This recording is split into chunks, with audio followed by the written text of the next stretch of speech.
မလေးအဲ့တိကနေပြောလေတိကဲ တဘောမှာတယောက်ပဲချစ်ခဲ့တာအဲ့တယောက်ကလည်းမင်းမဲနေမဲပြောဘာပြောမှအဲ့တစ်ပါတယ်ပြော နှစ် နှစ်ခါပြန်မမင်းနဲ့အခါတရားမေးလေအဖေကဒီတိုင်းမထွက်မှာပဲအဲ့မှာနှစ်ပါတယ်ပြော ဟယ်လိုမင်္ဂလာပါဒီနေ့တော့ချစ်သူရေးစားရတော့ရောအိမ်ထောင်တယ်ရတော့ပါအကျိုးပြီးမဲ့နာမီကျော်ကိုခန့်ရဲ့ဇလန်လေးကိုကျွန်တော်ရီလောက်သွားမှာဖြစ်ပါတယ်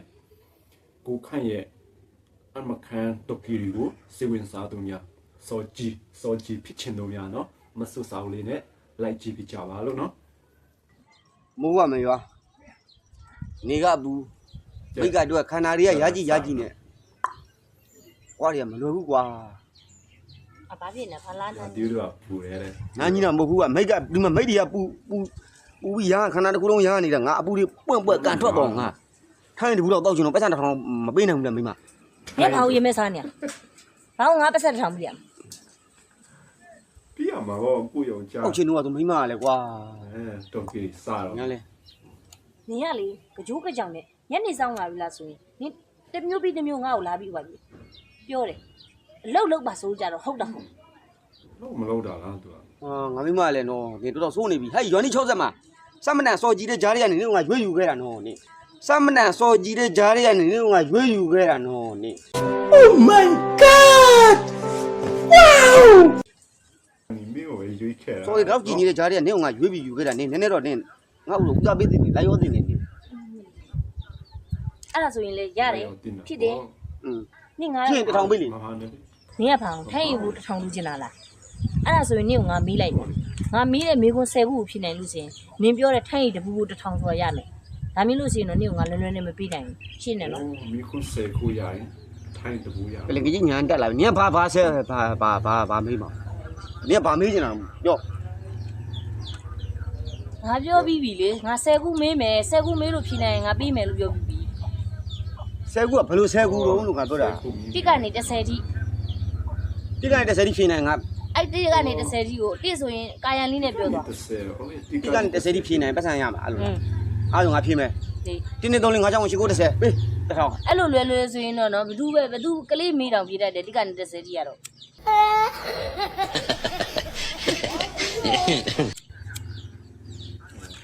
အဲ့လိုနင်ဘာပြောရတော့နှလုံးနဲ့ကြောက်နေငါတောက်ချင်နေပါဘူးပြောနေတာ ကာယံနဘေနဲ့ပါဆိုတော့ ဘယ်လိုကာယနေပေးတော့နားမလည်ဘူးကာယနေပေးကို တိဆိုရင်တိနဲ့ပတ်သက်တာတိတူအဲ့ဒါမျိုးလေဟိုငငယ်တော့စကလုံးဖွဲ့တယ်တိနှစ်ဆိုရင်နှစ်ပါအဲ့ဒါ လူ မျိုး မျိုးပုံစံပြောလဲ နှစ်ခါ နှစ်ခါချစ်တယ်ပေါ့3ဆိုရင်3စားလို့မရတာကြီးပါပြောလို့ အဲ့လိုမျိုးပြောခိုင်းတယ်လားဟုတ်ပြီအမလီကြိုက်တယ်ငါအဲ့လိုမျိုးကြတော့အမလီလာတွေ့နေသေးတယ်လောကမှာမောကြကောင်းတာ လေးဖြီနိုင်ရင်တော့နေတစ်ထောင်ရမယ်ထိုင်းဘူးဆို ဂတိတည်တယ်နော် ဒီတော့ပေါက်လာတယ် မေအဲ့မေး သိကြလားမေးရတော့ကဲအဲ့ဒါဆိုရင်အဝိချုပ်တာကိုခဏနားလိုက်အောင် မေးပါဘာမေးချင်တာတော့ပြော လေအဲ့ဒါတိကနေပြောလေတိကဲ တဘောမှာတယောက်ပဲချစ်ခဲ့တာအဲ့တယောက်ကလည်းမင်းမဲနေမဲပြောဘာပြောမှအဲ့တစ်ပါတယ်ပြော နှစ်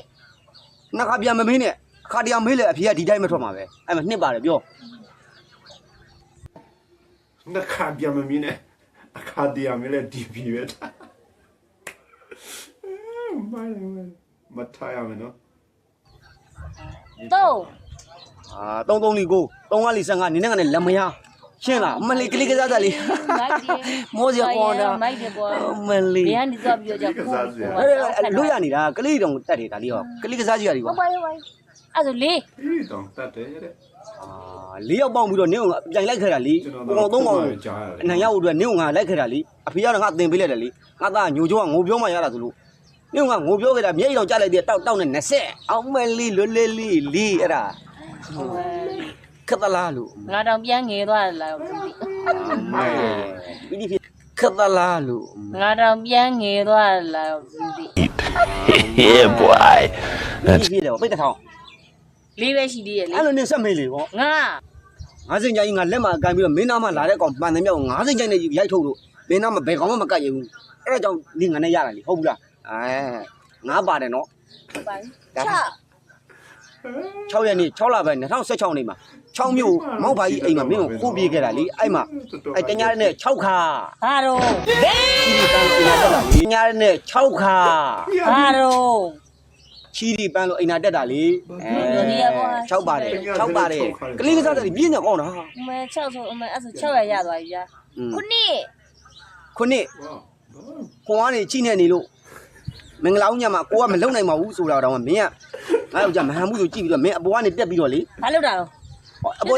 ကနေတက်ပြီးတော့ဟိုဝင်းနှုတ်ဆေးပြားလေးယူပြီးတိုက်တာလို့ပြောတာပါ ကောင်းမုံပြောကောင်းမုံပြော ဝင်းနှုတ်ဆေးပြားယူတိုက်တာပြောတာပါခုနှစ်ပါတယ်လေအဲ့မှာငါတို့မှလည်းအမြင်ကလည်းငါလာပြီးတော့အဲ့လိုမျိုးစမ်းမှန်နဲ့ ရှေ့ရဲ့မြောင်းနေမှာဟောရှေ့ရဲ့မြောင်းနေမှာမင်းကိုကြီးဆောင်ရတယ်နဲ့မမီပါတယ်စီကိုလိုက်အခက်တယ်ရှေ့ပါတယ်ဗျာရှင်းသလား ဟုတ်ပါပြီကို ဦးလန်မောင်ပါကြီးကနေပြီးတော့မောင်တို့မင်္ဂလာဆောင်ပါလေနမလေးတကောင်နဲ့ဟိုကြက်မီးစုပ်လေးတောက်ပေးလိုက်လို့အခုဆိုရင်ရှေ့ကားလေးကိုကြော်တက်ပြီးတော့ကလေးတယောက်နဲ့တပိုက်ရနေတာအဲ့ဒါမောင်ပါကြီးကောင်းလို့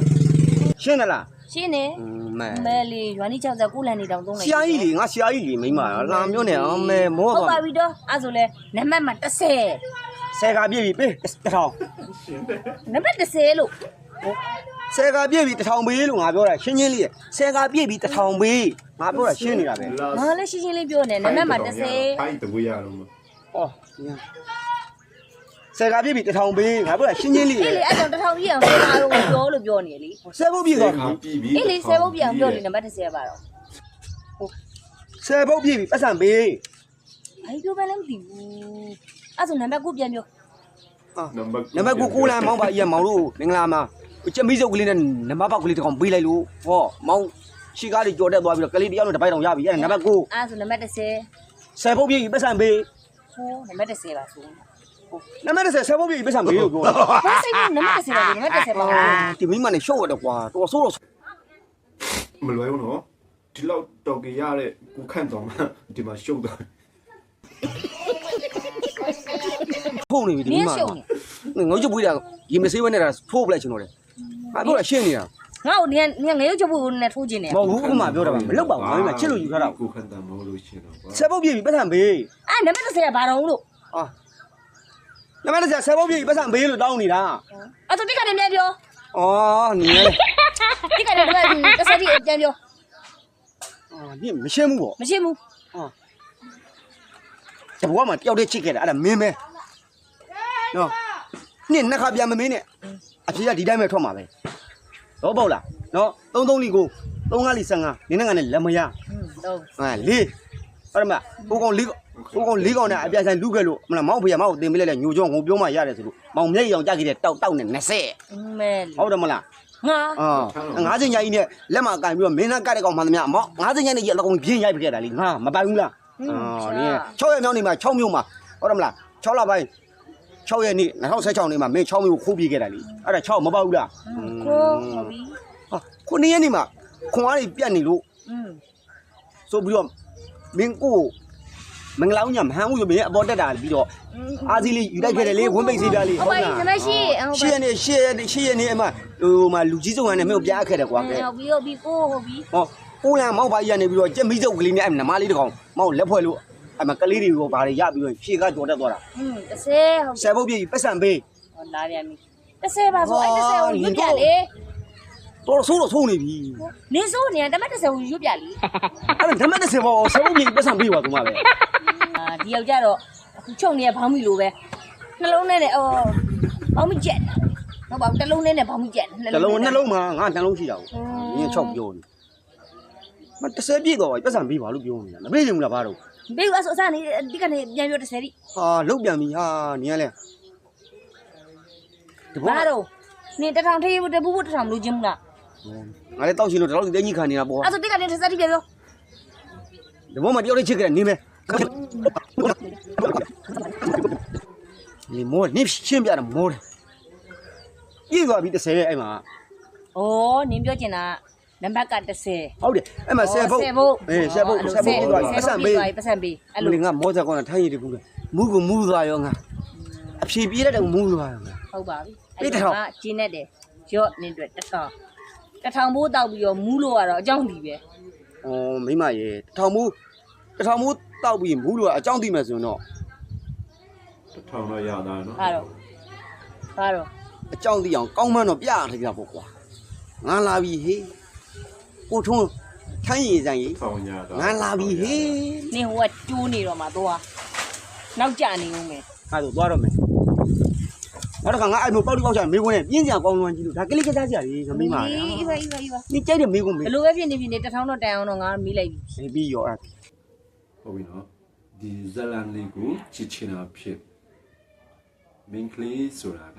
အားလုံးသိတဲ့အတိုင်းပဲနော်ဒီနေရာမှာကိုခန့်တမောလို့ရှင်တော့တထောင်ရဖို့ဆိုတာမလွယ်ဘူးနော်နှခါမမီးနဲ့အခါတရမီးလည်းဒီအဖြစ်ပဲထွက်မှာ Okay, bye bye.